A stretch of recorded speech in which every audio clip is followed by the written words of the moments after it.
Vous ne le savez peut-être pas, mais demain débute la semaine européenne de la réduction des déchets. Un exemple avec les Français.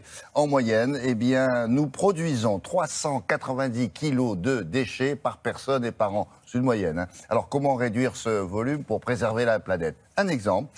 Depuis 2 ans, dans les Landes, il y a une famille qui a relevé le défi de produire presque 0 déchet. Alors, Isabelle Bouloc s'est rendue sur place pour voir comment ils font. Voici une famille pas comme les autres. Il y a 2 ans, Bénédicte et Jérémy ont fait un constat. Le volume de leurs poubelles ne cesse d'exploser. Une prise de conscience qui les incite à revoir leur mode de vie. Ils s'engagent alors dans le 0 déchet, ou presque. Donc ça, c'est 2 mois de déchets non recyclables. Ça, c'est notre compost du moment. Et donc voilà, ça, c'est 1 mois de déchets recyclables. Donc du verre, du papier, les enfants dessinent beaucoup. On s'est lancé dans le 0 déchet pour protéger notre planète. C'était vraiment notre première volonté au départ, puisqu'on a passé 15 ans dans des associations environnementales.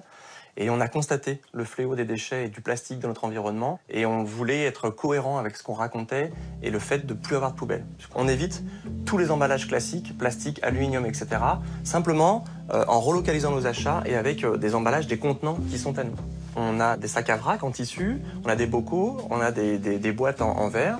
Et on va chez notre producteur qui est bio, local, ici à côté de nous.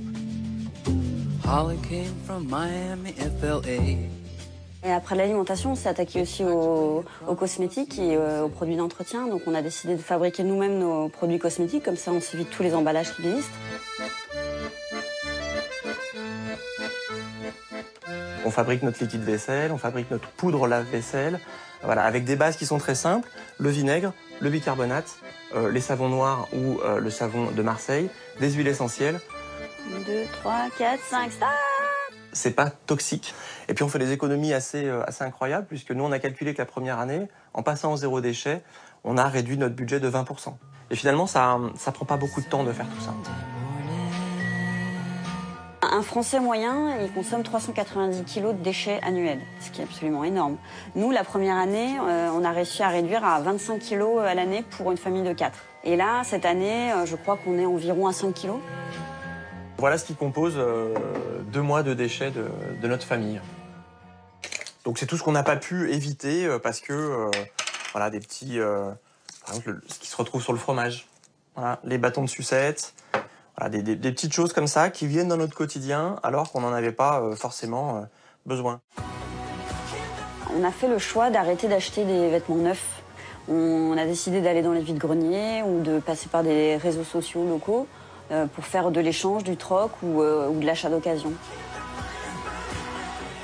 Après, pour les jouets, nous, on a fait aussi la démarche d'acheter d'occasion.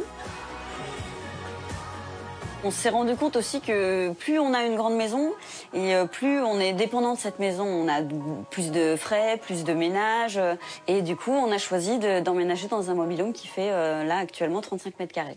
On a une qualité de vie qui est, on va dire, qui est différente, on est plus ouvert sur l'extérieur. En passant au 0 déchet, on s'est dit voilà, au moins je suis acteur, au moins je fais quelque chose de bien et ça fait énormément de bien au moral. Bénédicte et Jérémy comptent déjà 700 000 visiteurs sur leur blog. Ils ont vendu 40 000 exemplaires de leur guide. Le mouvement Zéro déchet est en pleine expansion en France et c'est autant de pollution qui ne finira pas dans les océans.